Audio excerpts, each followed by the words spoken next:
Hello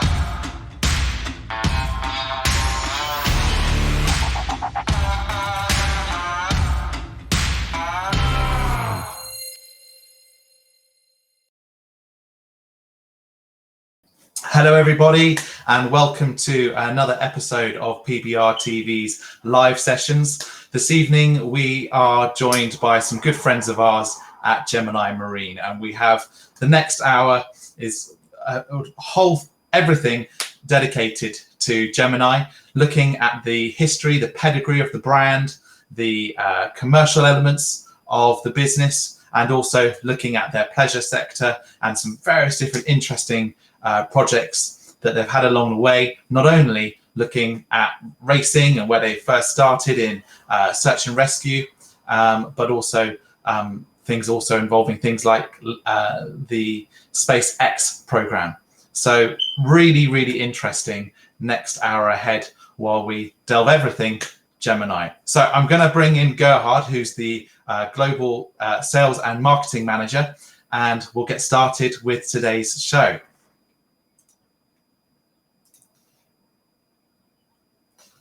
Gerhard, can you hear me okay?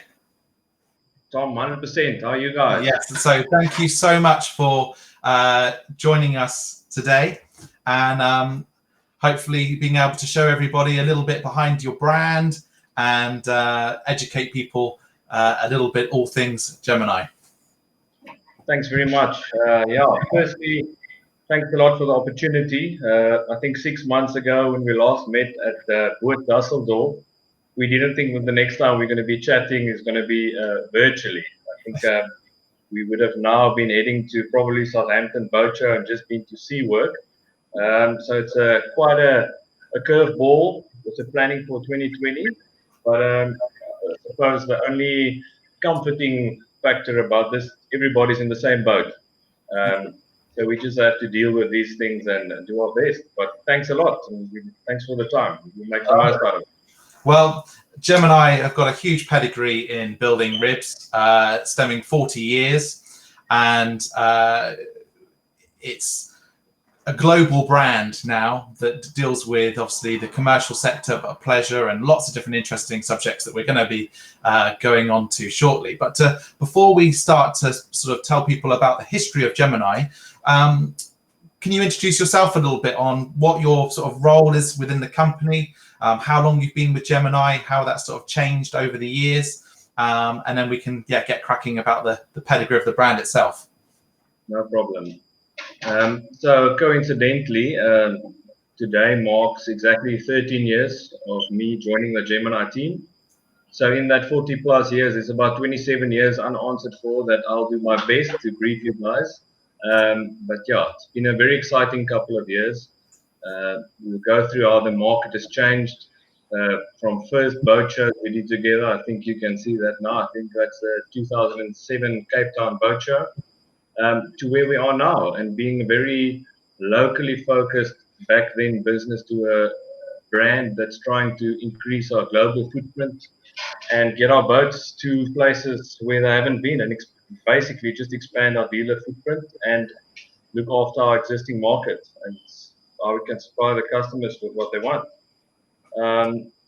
I dabbled a little bit in commercial property before this. Very tough industry for a couple of months, did okay, and then by chance my dad saw an ad for a marketing position at a company called Gemini Marine, which I thought, hey, let's give this a go. There is a bit of family background in boating. I've got an uncle who was in manufacturing as well, also with a rigid inflatable boat brand. So it was always known to me, and we did spend holidays seeing the Transagallas come past. Never imagined that I'd be a part of this, get to be a part of the teams, the marketing side of it. And basically from 2007, what started off as a purely marketing business is now, from my side, has changed into a global relationship, business development, and a big sales aspect. We'll get to that a little bit later when I think nowadays, and a lot of people in our industry will agree that it's it's become a lot repeat business. Relationship building is key to what we do. It's difficult because we're situated in Cape Town, but we try to get to our customers as much as possible, to go visit our dealers and to attend international boat shows. So basically, the role is developed with the company, and it's a new business development is the key focus, but also very much looking after our existing customers who keep us going year after year. Well, you've certainly grown through the brand, and it's shown the diversity of the company as it's grown, and obviously that role's developed. But my first sort of exposure to Gemini ribs was when I was about 12 years old. We ran my father's business ran around Britain, RB4, I think 2001. And there was 3 boats in our team. There was Team Ribettes for our boat shows back on the Isle of Wight. There was Rib International, we were called then, which was a Grey Seal, a little 4.8 rib craft with me and Dad. And then we had Team Gemini, which was a 5-meter yellow and blue Gemini with a mariner on board. And it was an amazing little boat that just went through any sea condition possible. And likewise, where you've been with Gemini for 13 years, 12 years ago, Koos made me a fantastic little Thundercat, Zapcat, which we started racing with a friend that I was working with at the time. And that was a phenomenal little boat. And we'll talk more about Zapcats or rubber ducks and how that history came about shortly. But with Gemini, it's synonymous in the industry. It's a well-known brand, such as Hoover in vacuum cleaners. How's that brand awareness grown globally to where now it's a synonymous brand? I think we were very lucky in the sense as some people, even in South Africa, still refer to inflatable boats as Zodiacs. Everywhere around the world. And what's happened is a loose term, I think, in the Navy and for a specific class of rib, specifically military, they started calling this design a Gemini, which has obviously been in our favor. The name itself does not come from that. Our founder, Jeff Stevens, used the Roman mythology for the Gemini twins, Castor and Pollux, is known for the rescuers of the sea. And when we get into our first boats built and all of that, our first ever customer for a rib, the boat that we designed specifically for them, was for sea rescue. So it all, how can I say, it ties up quite nicely, the company name, with what we're trying to achieve and our ethos with building a sea-keeping safe rescue pedigree boat. Yeah. So there's a lot of history where the brand started from, and there's some origins from the UK, and then moving into this rescue element where the essential element was a decent seagoing vessel, which now Gemini has got such a global recognition for. So could you talk to me a little bit about where the sort of founding elements came for Gemini? You've talked about the name, but where did it all start? So our founder, Jeff Stevens, they actually started a company called Inflatable Boat Center back in 1979. The core business back then was servicing and sales of life rafts and inflatable boats.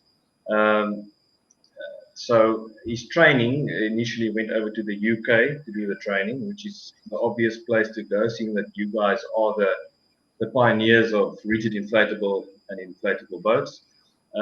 We were actually the agent for Humber Inflatables in South Africa. And then in about 1983, we started the concept design for our first rib, which was a 5-meter, which then we built 2 at the same time. The one went to a very good friend of Gemini, and the other one to Sea Rescue, which is the equivalent to your RNLI. It's our National Sea Rescue Institute. A customer that we hold very dear. They've been with us from the beginning, and today still we maintain and build close to 100 boats in their fleet. But what's good for us, and it's for the people to know out there, is from the beginning the materials that was used, original, the first 5-meter ever built is still running around in Cape Town. So 1983 model, still its original Hypalon tubes. That's a testimony of the quality of that we believe we do. I'm going to show a picture of this because you wouldn't know looking at it, other than maybe now a slightly dated design. It certainly doesn't look like it's the first boat you've made. It's still going strong, isn't it? And I think the engines also give it away a little bit. Yeah. Yeah, but and that's the original tubes, original transom, still going strong. Everything that's in use in the waterfront by Cape Town. So that's something good. And when it comes in, well, a boat is also only as good as the owner and how they look after the boat. So we must also comment and mention that. But it all started with that first 5-meter that we did. We then demoed, took it to the NSRI, our Sea Rescue, had them have a good go at it. And obviously in the beginning, everybody was a little bit skeptic. I think back then, as I say, before my time, but from the stories I've heard and the pictures, they were using a sort of like a GRP ski boat for their surf rescues. So when we introduced this 5-meter for South Africa, it was revolutionary with a self-righting system. I think it was a game changer, and it sort of changed the future of boating in South Africa. And it opened up quite a few doors for other manufacturers in South Africa into rigid inflatable and boat building, which we are very proud of. It's grown the market, it's grown the industry, and it's created quite a few jobs back home here in South Africa. Yeah, and you talk about that relationship growing. I've got a photo here. This is sort of a development on from those NCRI boats. They're incredibly capable, aren't they? And with a very lots of buoyancy in the nose, designed to obviously rescue people in the surf. And I'll show some photos in a moment. But those guys really put your product to the test, don't they? Yeah, I mean, you can't ask for a better test dummy, if you want to call it that. To go back on the design feature in layman's terms and putting it very, how can I say, so that everybody can understand. When you look at a Gemini, you see it's beefy, it's bulky, it's got a full round bow, it's got big tubes. The tubes are actually there to do a proper job. They're there for buoyancy, for balancing, for the boat. So when we design a boat, when we test a boat, we actually, all of that has to play a critical part in how the rib performs. The tube has to do their work. They have to touch the water. And I mean, look at that photo. It's just phenomenal. I'm just about to share another one, which looks absolutely stunning, and it shows the ability of these boats. So they've definitely tested us. I think that picture was taken in the Knysna Heads, which is also quite a formidable seas, and we get sent these pictures, and it's probably the how can I say, the feather in our cap, but the nicest feeling to get is when a customer sends you a picture like that and say, "I'm happy, we are alive after that. Nobody got injured, and the boat does its job." The photo you've got up now, I think your father was lucky enough. He went out on that particular boat. That was at Dungeons, Big Wave Surfing Africa, which is here just off Hout Bay in Cape Town. And that rib in question is now older than 20 years. It's still operating. I would imagine, I think it's the rib, the Gemini, that has the most hours on out there. It's a proper commercial workboat. And we good to have people like Grant Spooner. I think you did an interview with him in one of your previous magazines. Who's a brand ambassador of Gemini. and those are the people we actually prefer to like them do the talking, and then just sit back and carry on building a few boats. So do you think that building boats in Cape Town in South Africa, we're going to talk a little bit about Transgallis and Zapcats later as well, but do you think that your boating territory lends itself to being able to have a wonderful test yard out your back door? Yeah, it definitely plays a massive, how can I say, if it wasn't for our sea conditions and the need for a proper rescue rib for our coast, we probably wouldn't have been here. So thanks, Jeff, for a couple of years ago having that idea. That's why I'm here, sitting where I am now. So we're very happy about that. Yes, the factory is located close to the Cape Town Harbour. We're close to the waterfront. We've got facilities, launching facilities, and we can do all our sea trials and testing. And the water can get quite exciting and interesting at times. So we do have the playground to put our boats to the test and really test the capabilities. And again, as I mentioned, having the NSRI as a not only a customer, but a relationship and a bunch of good guys, friends that can give us honest, no nonsense feedback has helped us to where we are today. And the good thing about that is we can now supply a Leisure 650 that has the same hull laminate specification and construction built and a rescue to a customer that takes his family out. And I mean, we always say if it's good enough for them, it has to be good enough for the man in the street. So other factors. Yeah. Do you think that the your location lends yourself to global, to your manufacturing base and delivering globally from a commercial point of view, as well as obviously the fact that you've got such varied water? Yeah, it's not just that. It's geographically. Sorry if you see me glancing that way. I've got a world map against my wall there, and I keep on looking at it. We are quite centrally located if you look at a world map. So in terms of business, having distributors in New Zealand and America, it's either early morning or late night, but we are an hour different than the most of Europe. So we're an hour behind you guys now. So that helps with the normal day-to-day business. And it's because we're in a major port area, it's not difficult for our products to go anywhere in the world. And you also have the aspect which is becoming more into play. Business is it's tight. It's difficult after Corona, so people are looking at their pockets and the money they spend. And we are fortunate enough that we've got the currency, a weak local currency, which plays in the favor of our customers overseas. So we can be a little bit competitive on that side. And on the other side, yeah, if we can have a locally manufactured product that competes internationally with international regulations and certification requirements and be up there with the big boys, we are achieving what we want to achieve. Yeah. And two things. Firstly, you mentioned that you touched on it a second ago. Do you think with your leisure customers, do they tend to be buyers that have seen all of your commercial activity and the military stuff, the police boats, the Coast Guard? We'll come on to SpaceX shortly. But with everything that you've learned in creating those very rugged, very strong boats that last 40 years, the family owner may never take their boat out in any sea such as the local Coast Guard.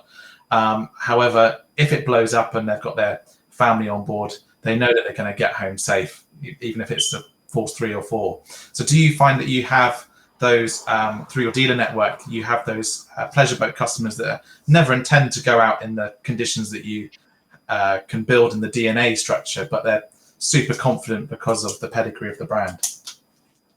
Yeah, I think that's a major. We're not going to sit here and say we we are aesthetically design-wise up there with the Italians or most of the European brands when it comes to look in a leisure boat. We try our best. It's not our core focus. Uh, it's not 100% our mission statement to go after those markets. We do try our best. And I'll sit here and honestly say that we do lose some sales just looks-wise to other competitors. But every now and again, we manage to do something that we think looks quite nice. It's built on that is a 8.8 meter. And we use our base and our platform of our commercial boats to do a leisure boat. And some people like the ruggedness. Some people prefer a Land Rover over a Range Rover. So it's a different horses for different courses kind of thing.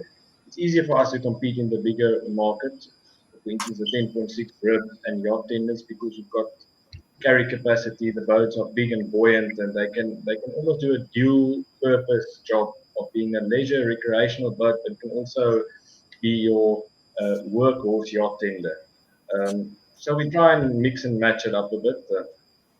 One thing that I noticed when you and I were walking around the show at Dusseldorf was that you're clearly a passionate guy for boating. And I know we were on the Brabus stand. We were looking at other different manufacturers and stuff, and you could witness your hunger for seeing what other manufacturers were doing, and having that collective spirit of constantly pushing Gemini forward. Do you really enjoy coming to boat shows like Dusseldorf and getting amongst all the different brands and seeing what everybody else is up to, as well as shows like Seawork that are obviously very applicable to your main market? Yeah, I mean, where else in the world can a South African, an Englishman, and a Dutchman, and a German guy all get together and discuss boating over a beer? So Gemini has given me those opportunities to travel, to meet new people. Get the foot massages as well in the after the Chinese dinners. That's a whole new. This is a live recording. You can't take that back. But yeah, you mentioned Brabus and Axopar. Just to talk about them I mean, you guys we were quite scared to do this interview after the last one with them. I mean, what a remarkable brand to see what they've done in partnership with Brabus. It's completely next level. But those are the guys who inspire you to think a little bit different, try different things. And the one thing that Gemini has probably been guilty of is we don't often say no to a project. So we try all these weird and wonderful things, and yes, we learn from our mistakes, but we've been successful in a lot of it. And I think that's also why we are where we are today. You mentioned walking around and taking in the other ribs, and the only way that we, sitting where we are located, can grow and compete on the international market is if we are in the international market. Yes, we do rely heavily on our customer and specifically our dealer feedback, and we are very lucky that we've got specific dealers who are strong in leisure boats. So we've got a dealer in Perth who only does or specializes in leisure ribs, who will give us feedback on performance and different T-tops and console designs. And then on the other hand, we've got a Arjen from Novi Marine in the Netherlands, who you've also met, who's created a market with the Gemini specifically that is commercial, boat leasing, oil and gas industry, and given us feedback on product improvements and stuff that we can do.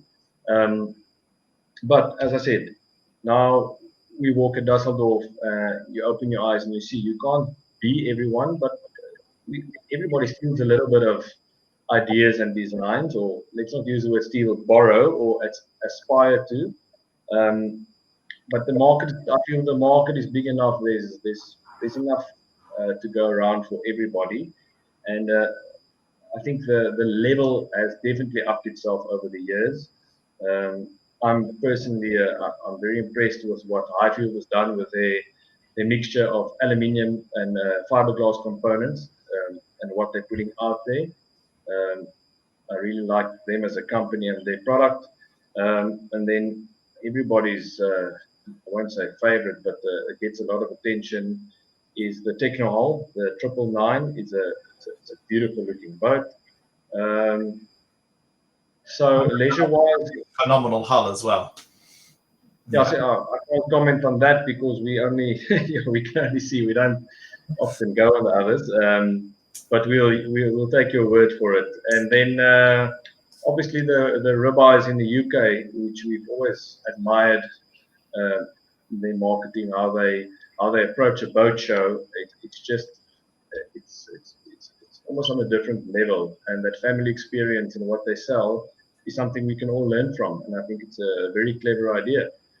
Yeah, and I think that you mentioned ribeye there. Ribeye have grown from the traditional style leisure boat, and then over the last 20 or so years have really now become a lifestyle brand as well as a boat builder. And yeah, and I think that's almost the route it's going to go.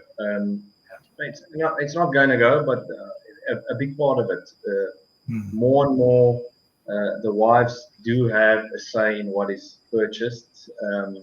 Also, where you spend your time and your hobbies. So if you can get them hooked on everything, you're halfway there.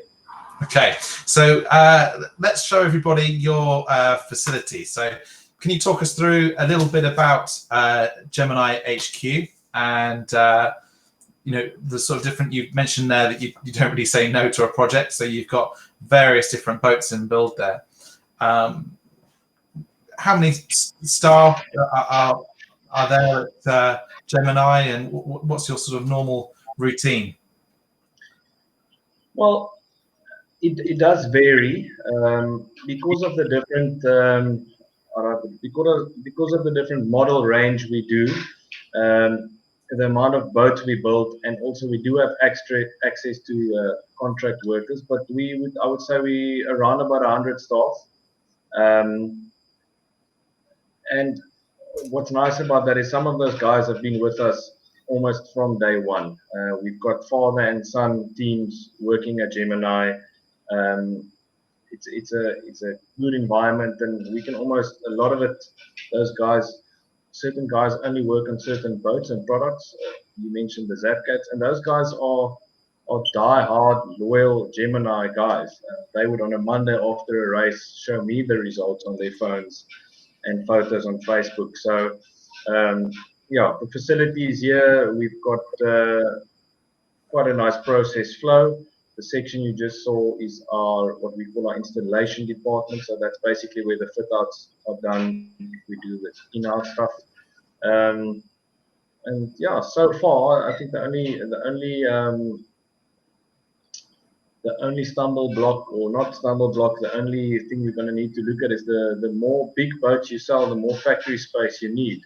And if you're thinking hull mold, deck mold, keelson, backbone, cabin molds, that's all for one product. And what we try and do sometimes is have multiple molds, so that if a certain product is in demand and we react quite quickly, we try and have multiple mold sets, which is, well, probably the only way you can keep up with demand. If you can't keep stock, our philosophy so far has been to everything is built on order. So you've got a lead time going forward a couple of months, and you know in advance what you're building. So then you have to plan properly around that. Yeah. Okay, so I'm going to switch us off and run a video, which is one of your commercial boat ones. And then I want to chat a little bit about the sort of challenges and stuff of the professional sector and how you work in those different industries. And then we'll chat about some of those different things. I'm going to run this in here for us. And yeah, we'll just play this video for everybody.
I'm just going to bring Gerhard back in.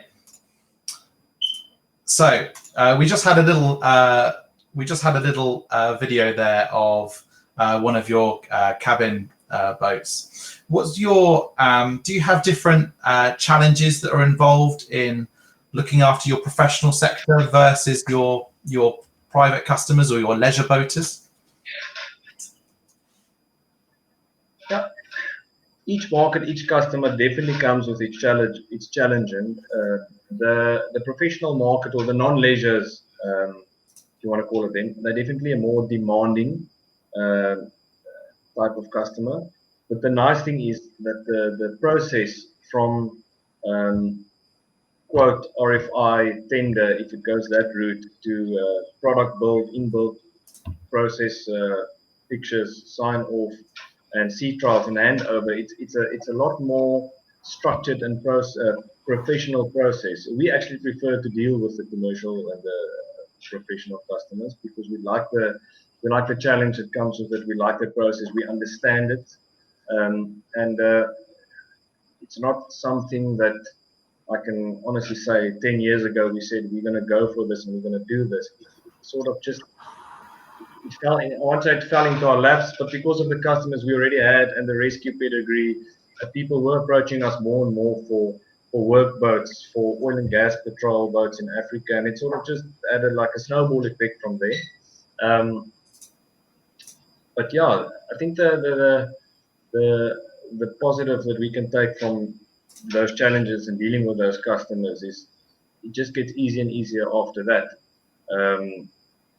So yeah. Do you find that the commercial boat operator, especially the military, or we're going to talk in a moment about SpaceX, these guys know the boats that they want. They know the specification. They know how to look after the boats. So do you find that a different aspect to building a pleasure boat?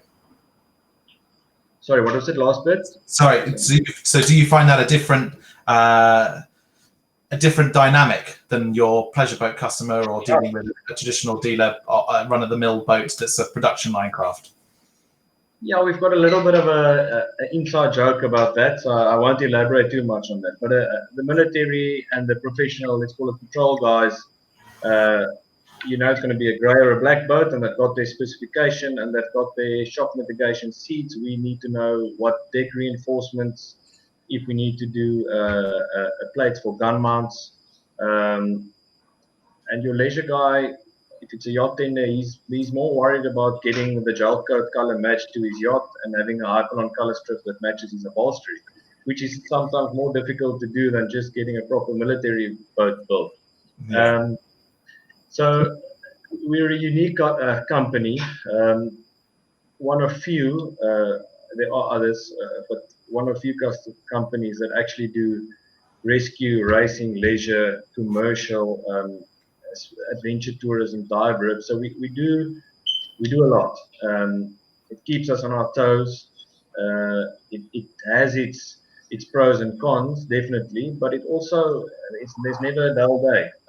When my phone rings, or I don't know if I'm talking to a government official, to a guy who flipped his Bobcat and maybe crashed it, or with a rescue organization that's seen an NSRI boat and wants a similar product. So it's exciting, and I think it's helped a lot with the Gemini brand. We sometimes get this idea that people might think we're bigger than we actually are, but it's because we've managed to build interesting stuff. We've done funny. We've done projects that other boat builders actually sent to us and said, we're not interested in this, go for it. And we've tried it and we've done it. And boats have ended up in funny places and doing extraordinary work. And with social media today, people are bored seeing a leisure 6-meter rip over and over and over. I mean, if people want to see a boat carrying people doing something crazy, and we've been lucky enough that we've got those customers. So it definitely helps with our exposure and gets the people talking, which is good. Yeah, so tell us about some of those more demanding contracts. I'm really interested to hear about SpaceX. So I'm going to run a picture here that has one of your boats on the aft section of the landing ship. So yeah, tell us a little bit about that contract. I can see you're quite excited about it. Yeah, anything to do with space? Yeah, it's cool. Yeah, so the nature of the contract is we did it through our. The credit must go to our dealer in America. Boyd Tonk is from Fluid Watercraft, who actually facilitated the deal with SpaceX, which we only heard about halfway through. But we were very excited to be a part of it. A lot of effort went into this, some serious hull and deck reinforcements. We needed to do the LCG spot on to get the custom single point lift sorted out. So it's a project that we were very, very proud of. And at the time, due to the nature of the customer and the business, we weren't allowed to say too much or know too much. But after it all went public, we could share a little bit of what was done. I can assure you that the fact that Elon Musk is South African didn't have an effect on the decision of where they bought their ropes. So. Well, it's an interesting story. And before we go on to the other ones, I just wanted to talk a little bit about the Transigalis and how we spoke earlier about the 5 meter that revolutionized the coastal search and rescue. But do you think that these other things, so along the way, have really helped hone in and develop the brand further? I know that a number of Zapcat racers, it's been a Gemini that's won those big races. So can you tell people that may have not heard about like the Transigalis and the racing scene that developed from the Coast Guard, a little bit of sort of history behind that before we then move on to our next big thing? Well, the one thing we shouldn't forget is you guys were instrumental, the UK.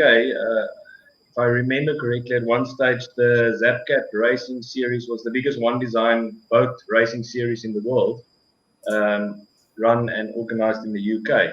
So we were very proud of that. We've managed to do okay. As I said, it's not our core focus, but being how can I say, the creators of the original, back then, what they used to call it, the pencil duck race boat, which is not a word we use a lot anymore. It has sort of stuck. We used to build plenty of those. We still do, more in the export market. But yes, Transigalis was something that some crazy South African thought of, and we thought it would be a good idea to really put these people through the paces and test them properly.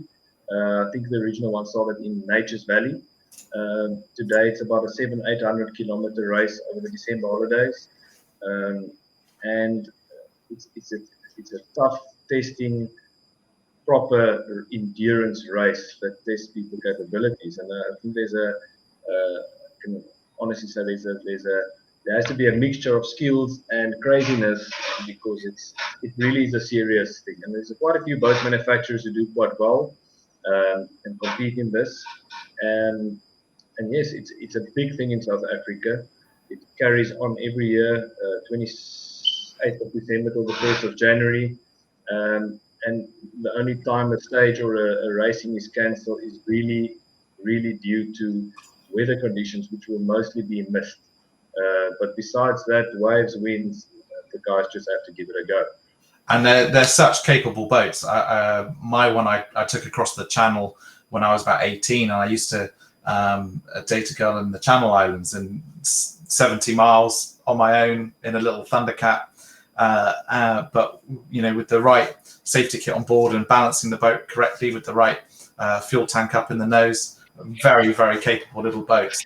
And so I believe like the Zapcat racing started in sort of the inflatable racing series that was around in sort of 83.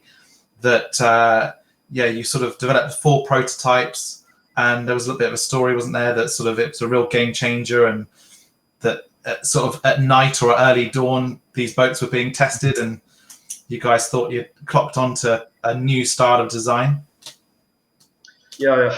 Tom, before I get into that, the girl that you crossed the channel for must have been something special to do that by yourself. Are you gonna share a picture of her now? No, it's an old relationship, but the boat was fun.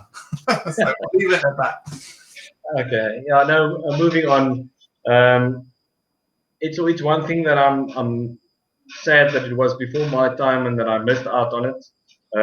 But we do have a few photos of back then, and the boats were built either after hours or enclosed. Only 2 people at the company knew about it. The testing was done at very remote locations, and the guys are very proud with what was achieved. I think, if I recall correctly, after the introduction of the Zapcat and the hijackers, that design of racing, I think it changed racing in South Africa drastically, and probably also small inflatable boat racing around the world, where the V bottoms and the flat bottoms were actually, they just disappeared. I mean, nowadays, if you look at that photo, it's sitting on a tube on a round nose boat in a surf.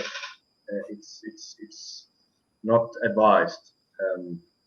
But it was revolutionary, and I think the guys now playing with props and engines, and the guys are getting some ridiculous speeds. But besides the racing side of things, as a first boat, as an entry level boat into boating, whether it's for racing or your family, I don't think there's a lot of other products that come close with capability and price and entry to market. You don't need a big boat to tow it. One person that knows what he's doing can launch it properly. And if you behave yourself, they are actually really safe and capable boats. Yeah, and for somebody that is, we've been doing this whole series with Paul Glatzel on teaching people for the new boater, especially with the world in crisis and not being able to travel and go on holiday. There are a lot of new people that are wanting to go boating, maybe for the first time.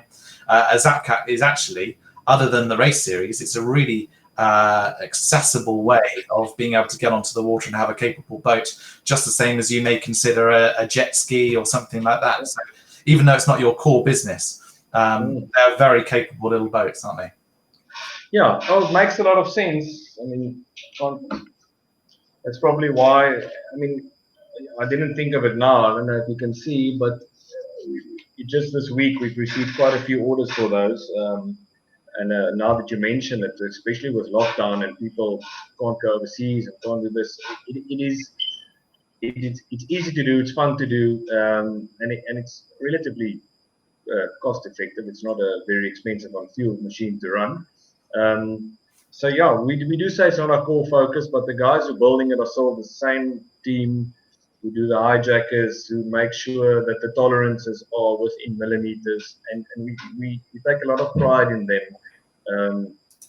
And hearing people every now and again say, I've still got my Zapcat 15, 20 years later. It's good for them. It's not good for us because we're not getting the repeat business out of them. But it's good to hear that the guys are getting their value for money out of a boat. Boat is a big investment. It's not your main source of transportation. So if it's not a commercial boat, it's a how can I say, it's a pleasure buy. So you need to get the most out of it. So I'm going to play a couple-minute video which shows the sort of founding of the company and a little bit of history about Gemini. Once I've played that one, we're going to then chat about your current lineup, what the future holds, how you've been dealing with COVID before we wrap things up for this evening. So I'm going to play this video, and then we will come back.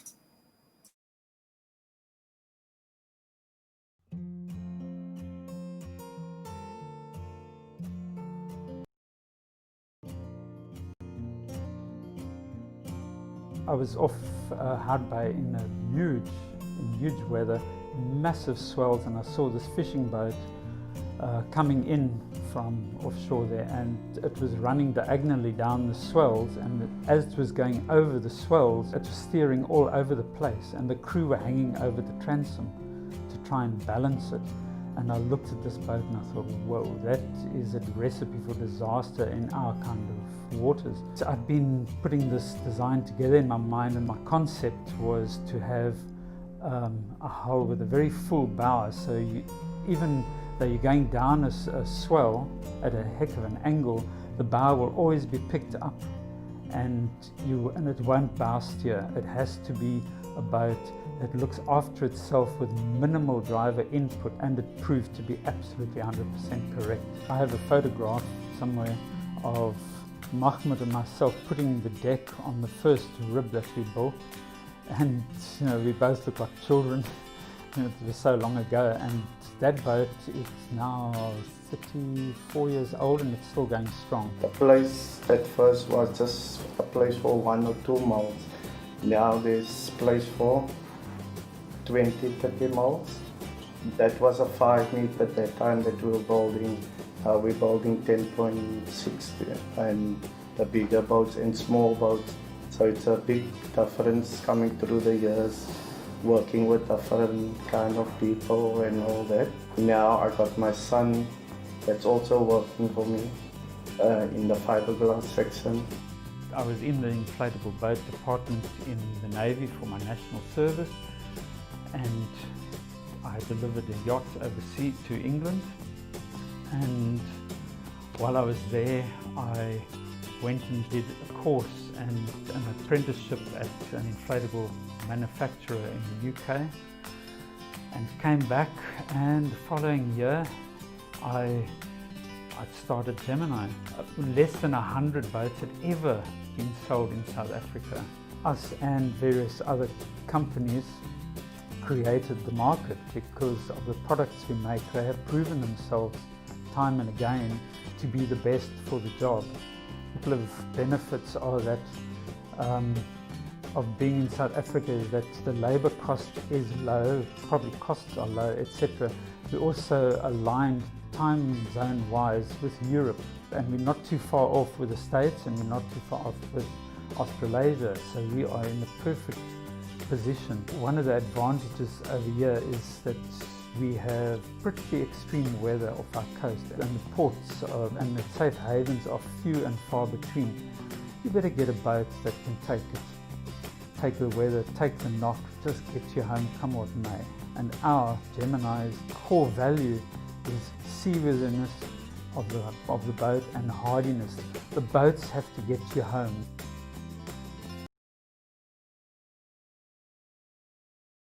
So I'm just going to bring Go Ahead back in. So we've just seen a summary video of what you've been chatting about for the pedigree of Gemini. We've got in issue, I think it is 162, our latest issue of PBR. Now, I marked the page, which I have now completely and utterly lost. But we have the latest version of the Gemini cabin boats. Can you talk to us while I'm finding the right page? There we go. So for people that want to read, we have the full new Gemini lineup in the mag. But go ahead, can you tell us a little bit about the latest model range and what the future holds for the brand? Well, yeah, it's a pity that Corona happened. We had big things with that particular cabin. We were planning on taking it by water on its keel to HSBO show, then to sea work, and having a bit of a European demo display with it. So we're very proud of it. It's been fitted out by one of our dealers in the Netherlands, Novi Marine. Also know that our UK partners, Berthon, are ordering one for demo purposes, possibly with the Cox engines. So there's quite a big thing, few big things that we've got planned. I do think the environmental protection and safety for crew in a cabin is playing a critical factor. So we believe that there is a market for that. It takes a lot of special design features and thinking behind the process, because everything we do, our company how can I say, business plan, everything needs to fit into a 40-foot container. Being where we are located, we export 92% of our product currently. So yes, we for this year we're doing various layouts of that cabin. The first one is a proper commercial cabin for a 1060. It will filter down to an 880 with different options inside, chemical toilets and all the elements that's needed for the compliance issues, for the coding issues, so we can get past that. And we can deliver a commercial product that complies and that meets the requirements of the end user. That's for the commercial cabin side of things. We have in the past built a few custom leisure cabins for high-end individuals, if you want to call it that, as yacht tenders. And this being a production cabin, where we've now got all the parts molded and tooled up, we will probably go into the leisure version of that as well. But yeah, besides that, we are bringing out a new size model to bridge the gap in between a particular size that we feel that there's a requirement for and a need and a gap in the market for us particular to get in. We will share more once we gotten further on that. And then what we're trying to do, or what we plan on doing, is we want to give the leisure market a proper go, good stab at it, and we want to do a design of a particular range across various sizes, our best-selling models, that uses the element of the, I could probably say this on live air, the badass elements of a Gemini, the seaworthiness, the bulkiness, the strong, robust boat with a bit of more design, aesthetically pleasing design features. And we want to sell this to a serious boater who actually, like you, wants to go visit his girlfriend across the channel and do proper boating and get back into what it's all about. So we've got that planned and lined up, which we will probably bring out through the course of the year and next year. Obviously, post-corona, things are happening a little bit slower. We are catching up for lost production. Yeah, and the one side of things that we must always bear in mind for new product development is we also always have to have that little bit of a capacity for custom work that does come our way. That is something you can't plan for, but it lands on your plate, and you need to modify, shorten a cabin for a tender, or you need to do a specific yacht tender with a seating arrangement forward and aft that you've never done before, and small stuff, but it takes up a bit of time.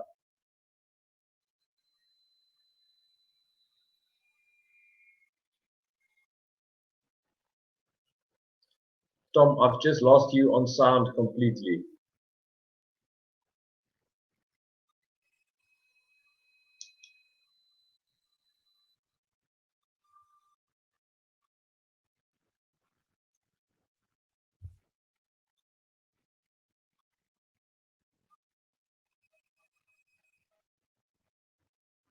It's lost you.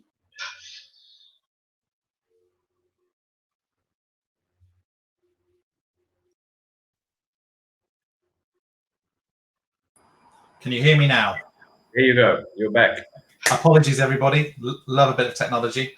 Lastly, I heard you absolutely fine. So all I was going to finish up with was through COVID-19, obviously the world has been on a pandemic. Factories have been closed. How has that affected Gemini? And have you had to make some different changes and adapt accordingly through this time? Yeah, listen, I think it's affected everybody massively worldwide. If you've been following news and a bit relating to South Africa, our lockdown has been quite what we call a hard lockdown. So effectively, Gemini lost about 2 months of production. With that, a couple of cancelled orders due to deadlines that we had to meet with the lead times given to customers.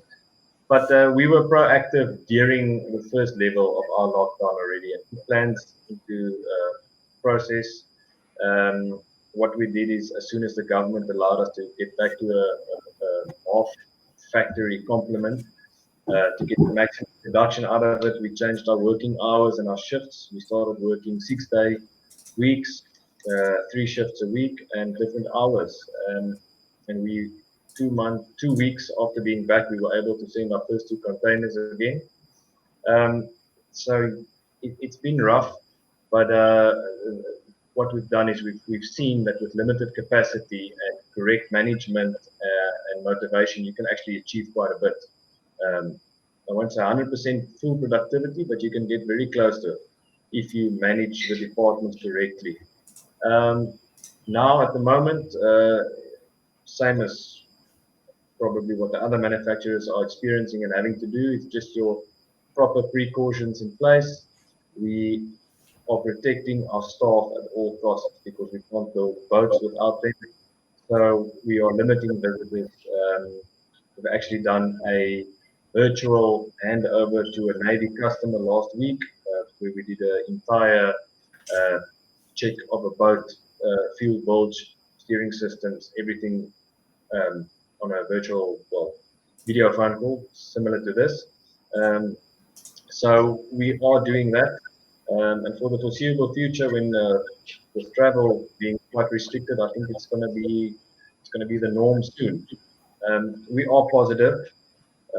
I think during the first 2 months of our lockdown, we were quite busy actively in the sales department with requests. I think there was a little bit of a knee-jerk reaction from government officials and border protection and the likes of waterbound countries to protect their borders, and specifically around this COVID-19 pandemic. And we've now actually seen that is starting to come to light, that people are requesting you to update the pricing. So my feeling, and it's a personal feeling, I can see some of it happening a little bit around the world, is that people have started to realize that this is not going to go away tomorrow or next week. It is a new norm. It's part of life. If you want to buy a boat, buy it. And if you need a patrol boat, I mean, the project is still going to carry on running. So I think everybody was hesitant, sitting back to see what the market is doing. And I hope for all the other boat builders, being in the leisure or the commercial or whatever markets they're in, they're experiencing the same thing. And people should just realize that it's time to get on with their lives. We need it. The boating industry needs it. And it's thanks to you guys doing these calls and virtual interviews that we can keep on talking about boating, keep it alive. And I mean, it's important for brands to be out there and to just keep your chin up. 6 months from now, we're all going to have a beer and a glass of wine and laugh about this and say, I can't believe I spent 90 days at home with my 2 children. It's quite tough. Well, Gerhard, thank you so much for your time this evening. It's been awesome to be able to really get an in-depth look at, like that. There was a very fast motorbike that went past, if that was picked up on the microphone. But thank you so much, for your time this evening. It's been really good to look at everything in a little bit more depth so that people can get a bit more of an understanding of your brand. I know you're a family man. I know that it's an hour or so ahead, so I'm going to let you get back to your evening. But I hope that also it's of use for your dealers, etc., so that people can see everything about Gemini and your leisure side and the interesting products and the pedigree as well. That it's been, certainly for me, as somebody that even knows quite a lot about Gemini, it's really great to be able to delve a little bit deeper. Thank you very much, Tom. And again, thanks for the opportunity and everything you guys are doing. I've just realized that there's quite a few comments on the right-hand side of my screen here. And one that just caught my eye before we go is a particular gentleman in the UK who's just said, thank you very much for going the whole conversation with the Englishman without talking about the rugby. So thanks, guys. Thanks for reminding us. Exactly. Well, everybody, to keep boating alive, we're offering our free digital subscription. You can jump onto Powerboat and rib.com and be able to download your free digital edition. Within that, the current issue, as we've just mentioned, there is the new cabin version of the latest Gemini, so you can have a read about that. And also, it's very, very interactive, the digital edition. We're able to do video pop-outs and make it a very engaging experience. So we will make sure that this video and some of the promotional Gemini videos are embedded into that article, so that if you've missed anything, you can jump back and you can have that content pop out over the page for you as well. Over the next week or so, we have also got interviews with Yamaha, talking all things wave runners and outboard engines, etc. We're also talking to MDL Marinas about how they've been able to cope in COVID and how they're looking out for their berth holders and rolling out a load of different initiatives. It'll be a really good Q&A. So if you've got any questions for MDL or Yamaha, please do get in touch. We also have interviews with Raymarine and other big brands. So hopefully you'll find those all really insightful. But for now, Gerhard, thank you so much for joining me this evening. I'm going to get back to my son as well, and I hope you have a lovely evening. And thank you too to all of our viewers. I see here that we've had viewers not only from South Africa, but America, from the UK, across Europe, even in Iceland. So thank you to everybody around the world for spending the last hour with us and going through everything South African boating and Gemini. Gerhard, thanks very much. Thanks, Tom. Cheers, guys.